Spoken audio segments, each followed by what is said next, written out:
Is your iPhone battery dying way too fast? Let's fix that in under 2 minutes, I promise. This usually happens after an update or when sneaky apps run in the background. Here are 5 super quick fixes.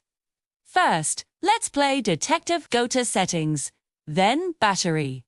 You'll see exactly which apps are your biggest energy hogs. If you don't need one, delete it or limit its use. Set Can't Stop apps from running when you're not using them. Go to Settings, General, then Background App Refresh. Just turn it off for any app that doesn't need to be constantly updating. Third, let's talk Location. In Settings, go to Privacy, then Location Services. For most apps, change the setting to while using the app. Fourth, a simple one. Brightness. Pull down your control center and lower the screen brightness a bit. You can also turn off auto brightness in accessibility settings. Finally, your best friend. Low power mode.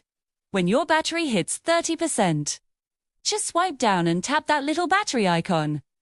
Try these out and your iPhone should last so much longer. Follow for more simple tech fixes.